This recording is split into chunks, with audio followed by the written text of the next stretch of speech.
말씀은 다니엘서 5장입니다. 다니엘서 5장 1절에서 31절인데 시간 관계상 1절에서 12절까지만 봉독하도록 하겠습니다. 다니엘서 5장 1절에서 12절까지 말씀 보겠습니다. 구약 성경 1240쪽입니다.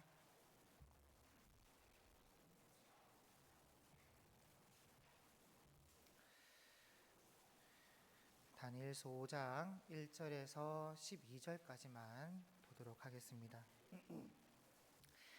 찾으셨으면 우리 한 절씩 교독하겠습니다. 벨사살 왕이 그의 귀족 1000명을 위하여 큰 잔치를 베풀고 그 1000명 앞에서 술을 마시니라.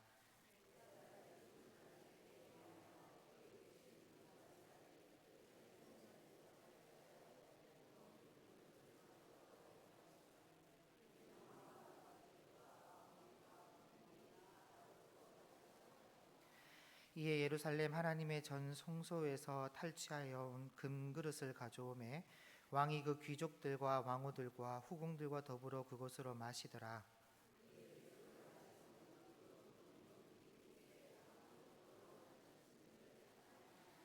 그때 사람의 손가락들이 나타나서 왕궁 촛대 맞은편 석회벽에 글자를 쓰는데 왕이 그 글자 쓰는 손가락을 본지라.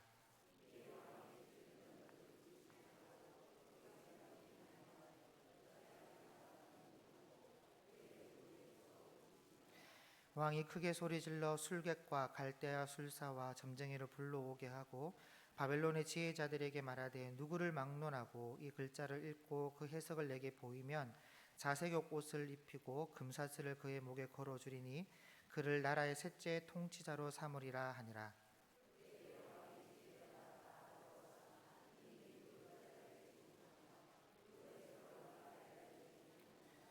그러므로 벨사살 왕이 크게 번민하여 그의 얼굴빛이 변하였고 귀족들도 다 놀라니라.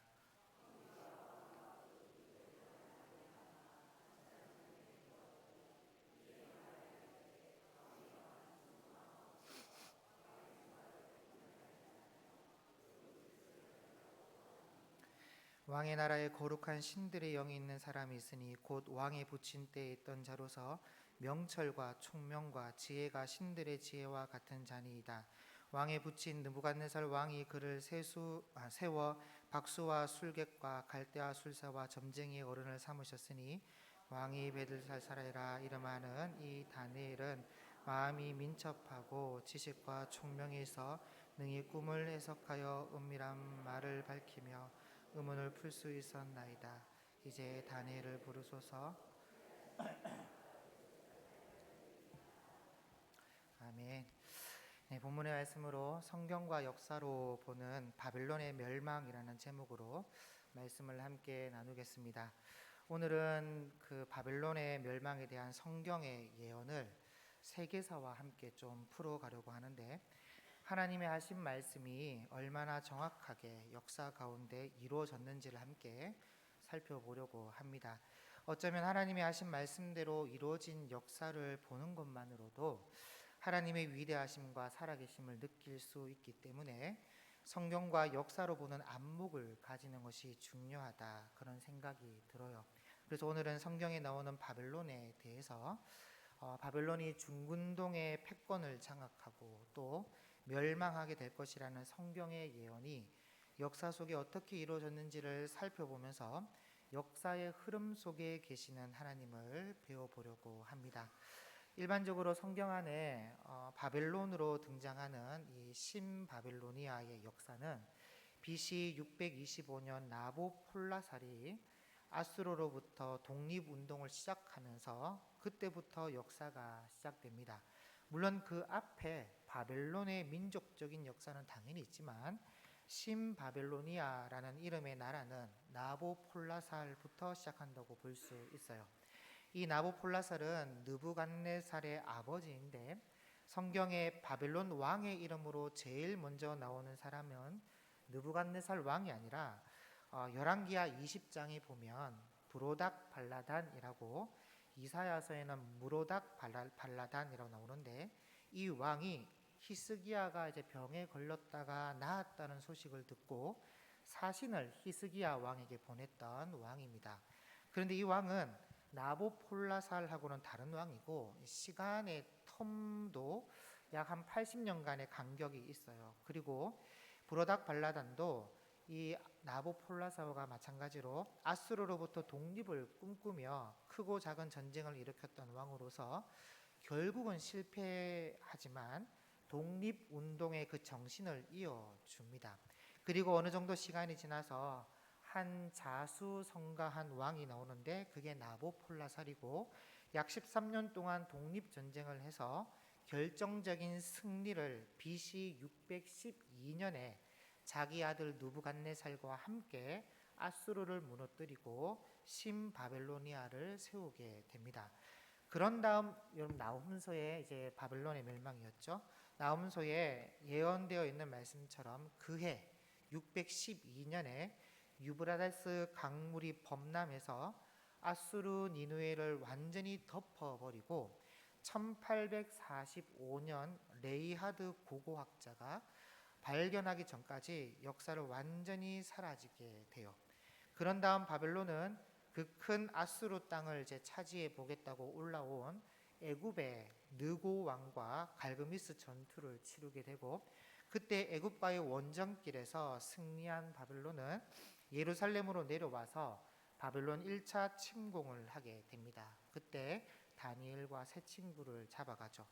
그런 다음 바벨론은 느부갓네살의 그 주도 아래 주변 나라들을 하나하나 침략하는데 이때부터 거대한 제국의 면모를 갖춰가게 됩니다. 그리고 느부갓네살 왕의 통치 아래 건설된 신바벨로니아 성이 있는데 여러분 이 성은 그 초롱성과 같아서 그 당시 바벨론 성을 한 번이라도 봤던 사람들은 모두 다 바벨론 성이 무너질 것이라고는 아무도 생각하지 않았고 상상도 할 수 없었으며 무너진다는 말을 아무도 믿지 않는 또 무너지게 될 것이라 예언하는 사람도 없었습니다. 딱 하나 있다면 성경이죠.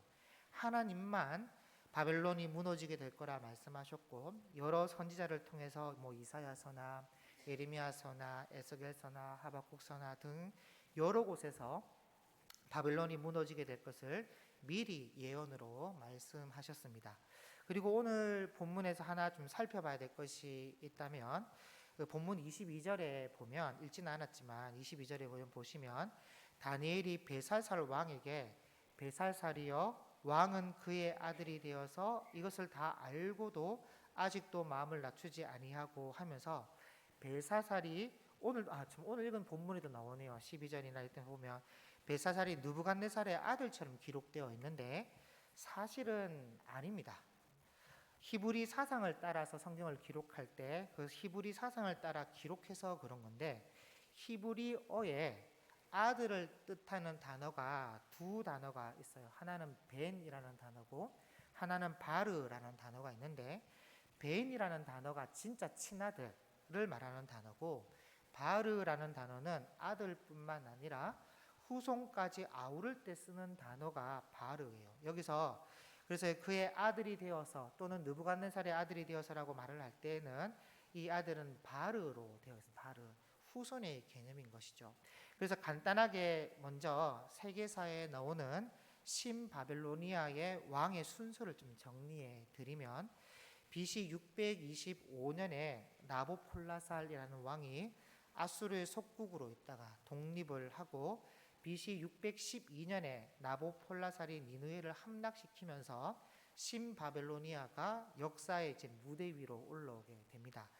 이때 나보폴라살의 아들인 느부갓네살은 장군으로 이제 니느웨를 함락할 때 함께하고 그 후에 느부갓네살이 중근동의 패권을 거머쥐는데 세계사에서는 느부갓네살 2세라고 되어 있어요.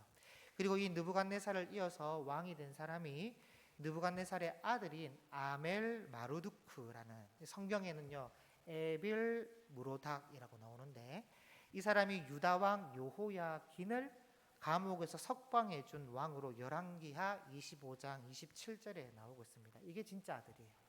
이 사람이 느부갓네살의 아들로 왕이 되었는데 왕으로서 통치를 해보기도 전에 자기의 매형이었던 네르갈 사레셀이라는 이 사람이 에벨 무로닥을 암살해요. 그리고 이 네르갈 사레살이 4년간 통치를 하다가 세상을 떠나는데, 이 네르갈 사레셀도 성경에 나옵니다. 예레미야서 39장 3절에 보면 예루살렘이 멸망당할 때 느부갓네살과 함께 예루살렘 중문에 앉아있던 궁중장관으로 나오고 있습니다. 그 다음 이 라바시 마루둑이라는 사람이 이제 네르살을 대신해서 9개월 정도 통치하고, 그 뒤에 나보니두스라는 사람이 바벨론의 왕이 되는데, 이 나보니두스는 정치에 별로 취미가 없었어요. 그냥 달신을 섬기는데 심취를 해서는 달신을 따라다녔고, 특히 아라비아 북부 테마라는 도시에 10년 동안 머물며 있으면서 모든 정치와 정권을 자기 아들에게 다 맡겨놓고 갔습니다. 그때 아들이 바로 오늘 성경에 나오는 벨사살 왕이에요. 그래서 세계사에는 이름도 올라와 있지 않습니다. 성경에만 왕으로 나오는데, 그 이유는 섭정 정치였기 때문이죠. 실제 왕의 권한은 아버지인 나보니두스에게 있었기 때문에 벨사살이 다니엘 보고 했던 말이 뭐죠? 나라의 셋째 자리를 주겠다고. 자기가 둘째고 첫째는 아버지고. 어쨌든 이것이 신바벨로니아 왕의 순서인데, 그럼 어떻게 해서 바벨론이 멸망했느냐 했을 때, 먼저 이 세계사의 고레스 왕의 이야기를 안 할 수가 없어요. 성경에 예언된 인물로서 고레스가 태어나기 약 한 100년 전에 이사야 선지자가 예언한 인물인데, 이 이야기부터 좀 시작하려고 합니다. 지도 혹시 보여드릴 수 있습니까? 네, 글자는 잘 안 보이실 거예요. 근데 색깔로 구분하시면 되는데, 그 왼쪽 위에 여러분 보시면 리디아라는 나라가 있습니다. 그 색깔이 주황색으로 되어 있는데 나라가 있고, 그 옆에 메데라는 나라가 크게 있죠. 분홍색에. 그리고 그 아래에 그 보라색의 신바벨로니아가 있는데, 이 사이에 작은 나라로 오렌지 색깔의 엘람이라는 나라가 있습니다. 끼어 있는 나라. 그 나라가 페르시아 엘람이라는 나라인데요. 이때 엘람은 메데 나라의 속국으로 있었습니다. 그 다니엘서 9장 1절에 보면 메데 족속 아하수에로의 아들 다리오가 갈대아 나라 왕으로 세움을 받던 해라는 구절이 있는데요. 여기 메데 족속은 메데 나라, 이 큰 분홍색 나라고, 다리오는 다니엘을 그 사제굴에 던진 왕이죠. 그런데 다리오가 이 메데 나라에 있던 아하수에로의 아들로 세고되어 있는데, 이 메데 족속 아하수에로가 메데 나라의 마지막 왕으로 세계사에서는 아스티아게스로 나오고 있습니다. 이 메데 나라의 아스티아게스가 주황색 이 리디아 나라의 크로이소스라는 유명한 왕이 있었는데, 그 왕의 여동생과 결혼하고 다리우스라는 아들과 만다네라는 공주를 낳습니다. 이 다리우스라는 아들이 나중에 바벨론의 왕으로 왔던 그 왕이에요. 어쨌든 이 두 아들과 딸을 낳습니다.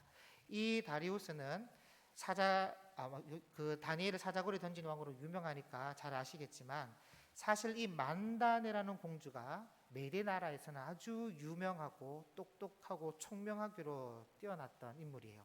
그래서 어느 날 메데 나라 아스티아게스 왕이 꿈을 한번 꾸는데, 꿈에 만다네 공주가 소변을 누는데 얼마나 많이 누는지 고대 중근동 전체가 그 공주의 소변에 빠져드는 겁니다. 그래서 그걸 기겁을 하면서 깼는데, 꿈이 심상찮다 보니까 그 아침에 술사, 박사, 점쟁이들을 다 불러요. 그리고는 이게 무슨 꿈이냐 해석을 해보라 했더니, 감축드립니다 왕이시여, 앞으로 만단의 공주의 몸에서 날 자가 천하를 지배할 것입니다. 그렇게 말을 하는 겁니다. 그러면 여러분 보통은 왕이 좋아하고 뭐 이렇게 해야 될 텐데, 속으로 내 아들의 몸에서 나는 자가 세상을 다스려야지, 어떻게 공주 몸에서 날 자가 세상을 다스리냐, 그러면 안 되지. 그러면서 만단의 공주를 페르시아 엘람 나라로, 그 속국 나라, 그 저기 오렌지 레몬 색깔의 속국 나라의 캄비세스라는 왕자에게 시집을 보냈어요. 넌 그저 평범하게 시골에 가서 살아라 그러면서. 그리고는 이제 안심하고 있는데 어느 날 또 꿈을 꾸는 겁니다. 이번에는 공주의 아랫배에서 아주 튼튼한 포도나무 싹이 나오더니 쭉쭉 뻗어나서 그 포도나무가 온 중동 전체를 덮어버리는 거예요. 그래서 또 그 다음날 또 무당, 박수, 점쟁이들 다 불러가지고 이 또 무슨 꿈이냐 했더니 아마도 그 공주의 몸에 천하를 호령할 인물이 지금 임신한 것 같습니다. 감축드립니다 하는데 이 왕의 마음은 그렇지가 않은 거예요. 야, 이거 시골로 시집 보내도 이거 안 되는구나. 내가 비상조치를 취해야 되겠다 하고는 공주를 다시 메대나라로 불러드립니다. 서울에 와서 아이를 낳아야지 하면서 막 불러요. 그래서 그때 당시 메대나라의 총리였던 하르파고스라는 사람에게 왕이 지시를 내리기를 어떻게 처리하든 간에 아이가 딱 태어나자마자 사산된 걸로 처리해라 이렇게 지시를 내렸어요. 그래서 만단의 공주에게는 뭐 태어나면서부터 아이가 사산된 걸로 말하고는 이 하르파고스가 이 아이를 이제 안고 이걸 이제 처리하기 위해서 뒤로 빠져나왔는데 이 총리가 한번 생각해 보니까 야, 이거 나중에 이거 공주에게 들통나면 빼도 박도 못할 텐데 이걸 어떡하냐 하고 고민을 하다가 자기 손에 직접 피를 묻히지 않기 위해 그저 자기 집에 하인을 불러요. 불러고는 자네가 이 아이를 잘 처리하고 결과 보고를 해라 하면서 줘버립니다. 그래서 그 하인이 아이를 받아가지고 땅에 파묻기 위해서 자기 집에 연장친기로 갔는데 세상에 그때 딱 마침 하인의 그 부인이 오랫동안 아기를 기다려왔는데 아이를 낳다가 그 아이가 진짜 죽어버린 거예요. 그래서 그 슬픔이 오죽하겠습니까? 그래서 하인이 감쪽같이 아내를 속여서 그 죽은 아이를 파묻어버리고 방금 데려온 아기를 그 아내 품에 안겨주고는 조용히 끝내버립니다. 그래서 이제 이 아이가 이제 신분으로는 하르파고스 총리 집의 하인의 아들로 이제 자라는 거죠. 근데 이 아이가 어려서부터 얼마나 똑똑하고 총명하고 건강한지 다른 또래와 전혀 달라요. 그래서 얼마 안 돼서 그 엑바타나 시내에서 아이들이 이제 병종놀이를 임금놀이를 하는데 여기에 이 아이가 임금으로 선출된 거예요. 그래서 총리의 하인의 아이가. 그래서 이제 선출되니까 이 아이가 내각을 조직하고 군대를 조직하고 장관을 임명하고 일사불란하게 정치를 하는데 어느 왕도 그렇게 못할 만큼 정치를 잘하는 겁니다. 그리고 뭐 충성을 안 했다든지 명령에 불복했다든지 항명을 했다든지 하면 그냥 곤장을 때려가지고 아이를 반죽여 놓고 뭐 그러는 거예요. 그래서 한 번은 총리 하인의 아들 주제에 진짜 어떤 장관 아들을 때려가지고 그 아이를 거의 죽게 만들어 버린 겁니다. 그래서 엑바타나 시내가 발칵 뒤집어졌죠. 나중에 그 이야기를 이제 왕이 듣게 되는데 왕이 뭐가 어째? 지금 뭐 무슨 놀이를 한다고? 임금놀이 이런 당돌한 것들을 봤나? 당장 잡아 해서 데려왔는데 세상에 보니까 자기 딸 만단의 공주하고 판박이 완전히. 그리고 말을 시켜보니까 얘가 하는 말이 내가 비록 어린아이지만 그 왕으로 선출되었는데 이 신하가 왕의 명령에 항명을 했어야 되겠습니까? 하면서 당당하게 그 하늘 같은 왕 앞에서도 아주 자기 할 말 다 하는 겁니다. 그래서 야, 뭐 이런 게 다 있나 싶어서 나이를 물어보니까 몇 살이래요. 그러니까 자기가 죽인 외손주하고 나이가 똑같단 말이죠. 그래서 이거 아무래도 이거 이상하다 싶어가지고 하르파고스 총리를 부릅니다. 야, 이것 봐라. 완전 만단하고 똑같이 생기지 않았냐? 이게 도대체 어떻게 된 거야? 이실직고 말해라 하니까 총리가 사실 뭐 제가 뭐 직접 땅을 팔 수는 없고 하인에게 맡겼습니다. 그 하인에게 맡겨가지고 알아서 처리하라고 했는데 뭐 알아서 잘 처리했다고 제가 보고를 받았죠. 하니까 하인에게 맡겨 당장 그 하인을 데려와 해서 데려왔는데 하인이요 그 왕이 부르는데 그래 문 열고 들어오면서부터 부들부들 떨면서 이실직고 다 불어버린 겁니다. 그래서 그 소문이 그 엑바타나 시내에서 다 퍼지고 만단의 공주도 뭐 자기 아들이 죽은 줄 알았더니 세상이 그렇게 똑똑하게 살아있다고 하니까 냉큼 올라와서 데려가 버렸어요. 여러분 이 아이가 누구냐? 이 아이가 바로 고레스입니다.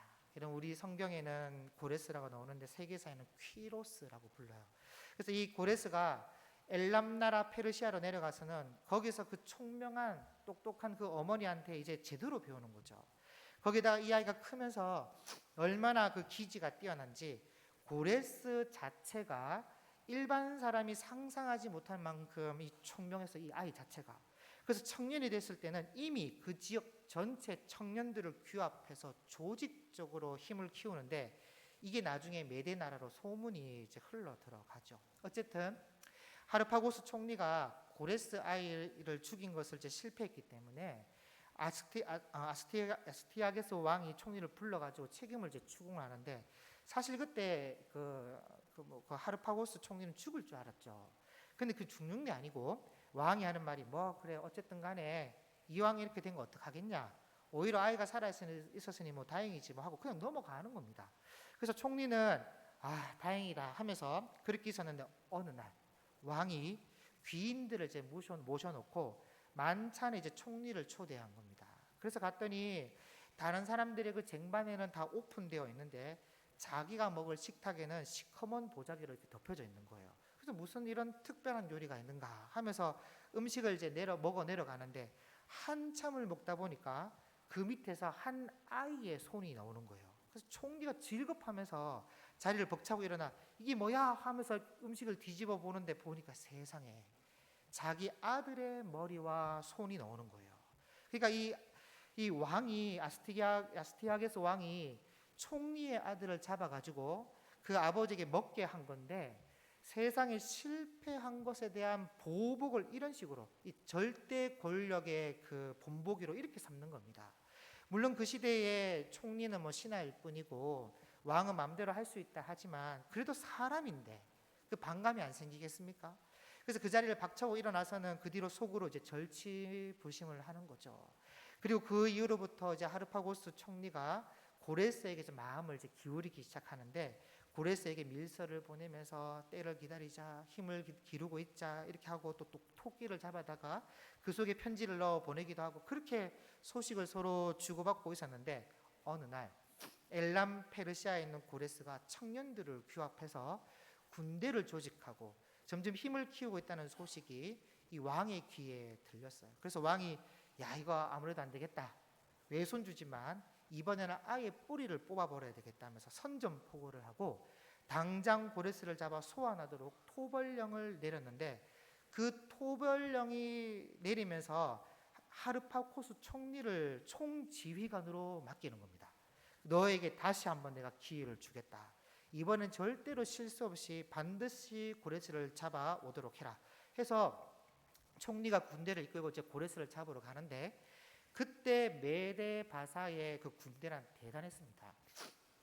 바벨론이 북쪽 위로는 침공하지 못하고 밑으로만 내려왔거든요. 예루살렘 쪽, 뭐 애굽 쪽 이런 쪽으로 막 내려왔는데 위로 침공하지 못한 이유가 메데 바사 때문이에요. 그만큼 뛰어난 군사력을 갖고 있을 정도였는데, 그 주력 부대, 그 강력한 부대를 이끌고 페르시아로 가는데, 거의 다 와서 이제 하루 정도만 더 가면 도착하는 거리에 그날 밤 총리가 군대 장관들, 뭐 대장들, 지휘관들 이런 사람 다 불러 모아놓고는 술을 이제 한 잔 내는 거예요. 그러면서 자기 속에 있는 이야기를 이제 꺼집어내는데, 여러분 장군들 제 얘기를 한번 잘 들어보시라고. 아마도 많이 놀라겠지만 이건 농담이 아니라고. 그러면서 자기 진심을 이야기하는데, 나는 지금 고레스를 토벌하러 가는 게 아니라 고레스에게 투항하러 갑니다.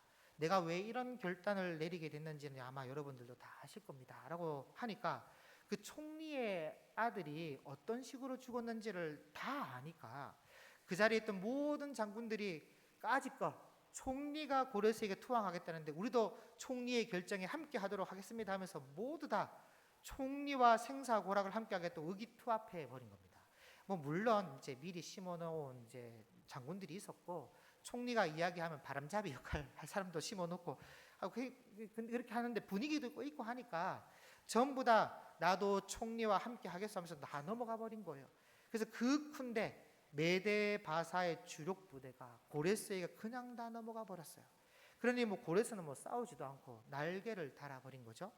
그리고 고레스의 지도력이 얼마나 뛰어났냐면, 한 번은 자기가 이제 평소에 훈련시키고 연습시킨 정예 부대 사람들에게 일을 한 번은 시키는데 막노동, 중노동으로 혹사를 시킨 겁니다. 그리고는 자 여러분 오늘 수고들 했다, 오늘 수고했으니까 내일은 우리가 파티를 열 건데 파티 올 때 제일 좋은 옷, 제일 멋있는 옷을 반드시 입고 오고 올 때 반드시 파트너를 데리고 와라 해서 파티를 여는데, 한참을 뭐 노래하고 춤추면서 뭐 전부 술에 취해가지고 이제 기분 좋을 때 고레스가 이제 전체 장중을 조용하게 만들고는 일장 연설을 하는 겁니다. 자 여러분 병사들이여 들으십시오. 어제 그 뼈 빠지게 중노동하는 거하고 오늘 이렇게 잔치하는 거하고 어느 것이 더 즐겁습니까? 뭐 무르나 마나 아닙니까 이건? 잔치하는 게 훨씬 좋습니다 하니까 고레스가 바로 몰아붙이기를, 우리가 메대 나라의 속국이 되어서 언제까지 중노동하듯이 노예처럼 살 것인가? 우리가 싸워 이겨서 잔치하는 삶을 살아야 되지 않겠느냐? 그러니 여러분 선택하십시오. 여러분의 선택은 여러분에게 달렸어 하니까 전부 다 뭐 술 한 잔 먹은 김에 싸웁시다 하고 다 들고 일어나는 거예요. 그래서 마침 그때 딱 마침 투항에 오는 메대 바사의 주력 부대와 함께 이 청년들이 메대로 올라가는데 뭐 게임이 돼야 말이죠. 메대 나라의 정예 부대가 다 고레스에게 넘어왔는데, 그리고 고레스는 어려서부터 전쟁 놀이를 하면서 잔뼈가 굵었죠 하니까 게임이 안 되는 겁니다. 그냥 에파타나 수도를 그냥 접수했어요. 접수. 오늘부터 여기가 우리 집이다 하면서 접수를 이렇게 끝나버렸어요. 물론 그렇다고 해서 자기 외할아버지가 되는 아스티아게스 왕을 죽이고는 그러지는 않고요.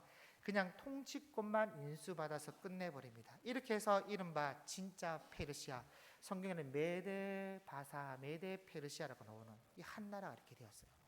그래서 이 고레스가 메데 페르시아를 연합했다는 소식이 이제 일파만파 퍼지기 시작하는데, 아까 그 지도에서 봤던 리디아 왕국의 그 크로이소스 왕이 그 소식을 꺼주셔도 돼요. 그 소식을 듣게 됩니다.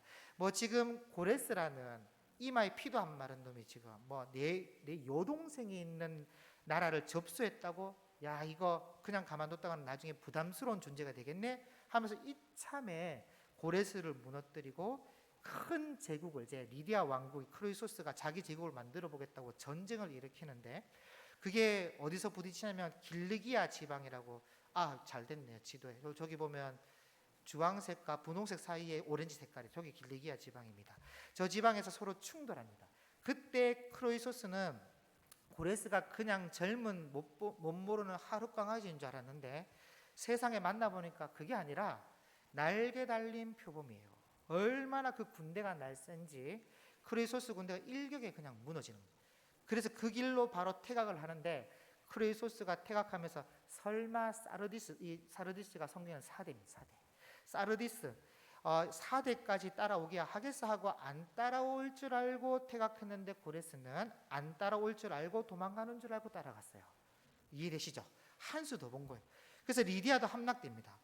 여러분 그래서 지도를 여기 보시면 이제 메데와 뭐 리디아와 엘람 이 전체 나라가 전부 다 페르시아 땅이 되어 버렸어요. 전차 분홍색으로 바뀐 겁니다. 아니지, 바꿔야죠.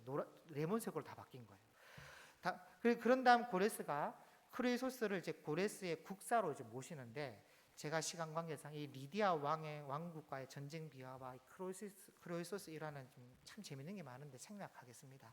어쨌든 고레스가 참 인물인 것은 적국의 왕이었지만 마음을 넓혀서 크로이소스를 국사로 모시는 그런 정치를 했다는 것이고, 그런 큰 정치를 하는 사람이 그 밑에 있는 바벨론을 그냥 놔둘 리가 없죠. 그래서 드디어 고레스가 바벨론을 치겠다고 하는데, 그런데 이 바벨론은 당시 강대국이었으면 물론이고 다른 것보다 정말 난공불락의 성, 철옹성을 가지고 있었던 나라예요. 느부갓네살 왕이 다니엘서에 이 큰 바벨론은 내가 능력과 권세로 건설하여 나의 도성으로 삼고 이것으로 내 위엄의 영광을 나타낸 것이 아니냐 할 정도로 자부심을 가졌는데, 여러분 그 헤로도투스가 쓴 역사책에 보면, 이거 나무 문제 언젠가 한번 읽어보시기 바랍니다. 보면 이 바벨론 성을 보호하는 성벽의 높이가 얼마나 되냐면 약 100m쯤 된다고 됩니다. 그 성벽 두께는요 27m나 된다고 합니다. 상상이 되십니까? 그런데 그게 하나만 있는 게 아니고 100m와 27m의 두께의 성벽이 하나만 있는 게 두 겹으로 되어 있었어요. 그리고 그 성벽을 쌓을 때 그냥 땅 위에 바로 쌓아 올린 게 아니라 기초를 땅 11m를 파 내려 가지고 기초를 거기서부터 쌓아 올린 건데, 벽돌하고 역청하고 온유를 이겨 가지고 성벽을 쌓아 올립니다. 그리고는 그 11m 파 내려간 그 성벽 옆으로는 해구를 만들어 가지고 유브라데스 강물이 성벽을 삥 둘러서 물이 차 있을 수 있도록 이렇게 만들고, 그래서 물이 항상 있게 한 건데 깊이가 이제 11m나 되는 거죠. 그리고 그 성벽에 논문을 답니다. 논문을 달아서 바벨론 성벽을 삥 둘러가면서 논문 100개 집게를 만들어 놓고는 성을 나갈 때는 논문이 내려와서 이렇게 논문이 이렇게 내려와서 해구를 딱 덮어주면 다리가 되고, 올리면 해구 때문에 못 들어오는, 이런 분 이해되시죠? 그렇게 역할을 하고, 다리 역할을 하고, 그 문을 올리면 다리가 끊어지도록 그렇게 설계를 한 겁니다.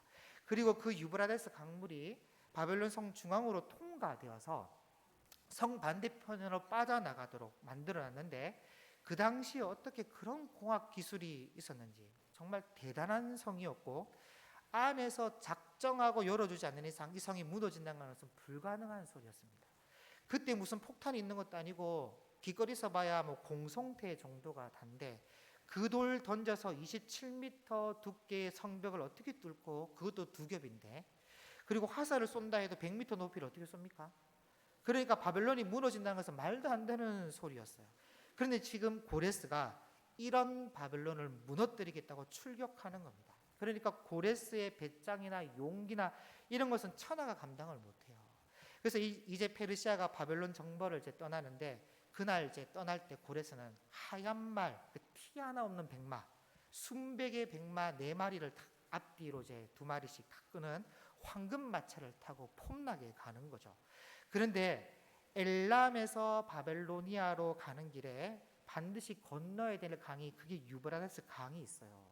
그 강을 건너는데, 얕은 강을 건너지만 그 발 앞에 있는 바벨론 땅으로 가기 위해서 좋은 땅 길을 찾아서 이제 건너는데, 제일 물살이 세지 않는 곳 잘 맞춰가서 건넜는데, 문제는 그래도 그 건너다가 그 백마 한 마리가 물살이 휩쓸려 가지고 익사해 버린 겁니다. 그러니까 4마리가 폼나게 끌어야 참 이게 보기 좋은데, 한 마리가 없으니까 얼마나 이 보기 싫습니까? 그래서 고레스가 노발대발하면서 내가 이놈의 강을 여인이 치맛자락만 걷어 올리고 건널 수 있게 만들어 버리겠다고 얼마나 화를 내는지, 그날로 병사들 작전 거기 멈춰서서 진을 치고는요 강을 쪼개기 시작하는데, 한쪽으로 180갈래, 양쪽으로 360갈래를 찢어서 나눠버리는데 진짜 물살이 확 낮아지는 거예요. 그리고 이제 고레스가 바벨론을 오는데, 그때 바벨론 성 안에서는 뭘 하고 있었냐? 오늘 읽은 본문에 나오는 잔치를 벌이고 있었어요. 지금 뭐 고레스가 바벨론을 치러 와? 아무리 고레스가 메대 나라와 리디아를 먹었다지만 우리 바벨론이 어떤 나라인데 여기를 온단 말이야. 그냥 바벨론 성이나 잘 구경하고 돌아가라 그래 하면서 안에는 잔치를 벌이고 있는 겁니다. 벨사살 왕이 귀족 1,000명과 큰 잔치를 베풀고 술을 마시는데, 여러분 아무리 그래도 그렇죠. 자기 나라를 점령하겠다고 지금 성 밖에는 고레스가 와서 진을 쳤는데 솔직히 흥이 나겠습니까? 별로 흥이 안 나죠. 그래서 생각한 것이, 그 예루살렘에서 가져온 뭐 여호와 신에게 제사하는 금그릇, 은그릇 그런 거 있지, 좀 가져와봐 하면서 하나님께 제사 드릴 때 쓰는 금그릇에다가 술을 부어 마셔보겠다는 거예요. 그래서 술을 부어 마시면서 뭐 금, 은, 구리, 쇠, 나무, 돌로 만든 신들을 찬양하면서 마시는데, 아시는 것처럼 갑자기 그 벽에 손이 딱 나타나더니 불꽃을 튀겨가면서 글자를 파는 겁니다. 그런데 그게 무슨 글씨인지 알아볼 수가 없어요. 그래서 부들부들 떨면서 술객, 술사, 점쟁이들 불러서는 해석하라고 하는데, 이들도 아는 게 있어야죠. 그때 한 왕비가, 이 왕비는 그 잔치 자리에 같이 있었던 왕비가 아닌데 그래도 다니엘을 잘 아는 왕비였어요. 그래서 이 왕비가 하는 말이, 왕이시여 이런 일로 번민할 것이 아닙니다. 뭘 그렇게 놀라십니까? 느부갓네살 왕 때부터 거룩한 신들의 영이 있는 사람으로 명철과 총명과 지혜가 신들의 지혜와 같은 자가 있습니다 하면서 다니엘을 소개하죠. 그래서 다니엘이 오니까 이게 무슨 것이냐, 이걸 읽고 그 해석을 보면 큰 상을 주고 나라의 셋째 치리자로 삼겠다는데, 왜 셋째 치리자냐? 아까 말씀드렸던 것처럼 자기 아버지 나보니두스가 살아있고 자기는 섭정 정치를 하고 있었거든요. 그래서 다니엘이 그런 거는 필요 없고 그저 해석해 보이겠다 하면서 읽어보니까 뭐죠? 메네 데겔 우파르시니라. 이게 아람어거든요. 아람어. 근데 아람어는 그때 그 당시 그 사람들 다 읽을 줄 아는데 이걸 읽지 못하고 해석을 못했어요. 왜 그러냐라고 봤을 때 학자들의 말로는 고대 히브리어 문자로 기록되었고, 히브리어로 읽었을 때 발음이, 히브리어로 읽는 그 글자의 발음이 아람어의 음률이었다, 그렇게 보고 있어요. 어쨌든 뭐 잘 모르겠어요.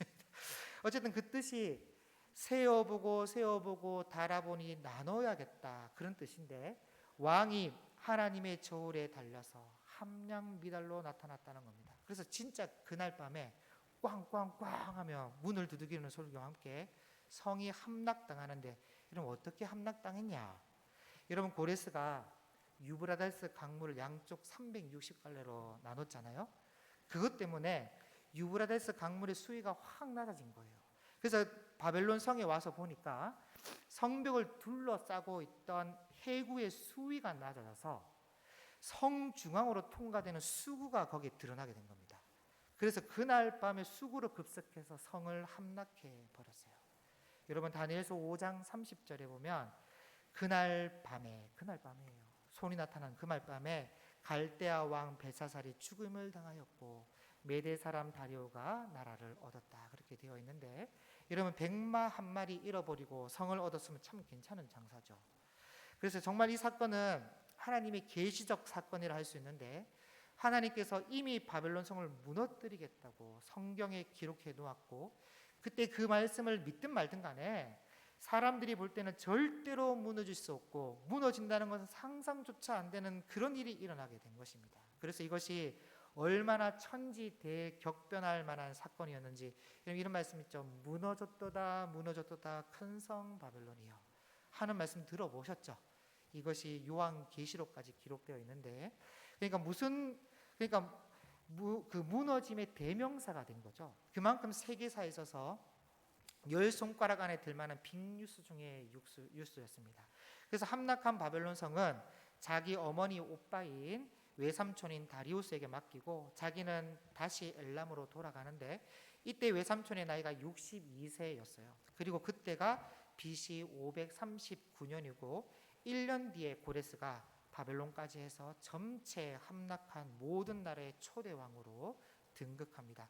여러분 이것이 세계사인데, 우리가 이런 역사를 통해 배울 것이 있다면 다른 것을 떠나서 기록된 하나님의 말씀은 변하지 않고 기록된 하나님의 말씀대로 역사는 이루어져 간다는 것입니다.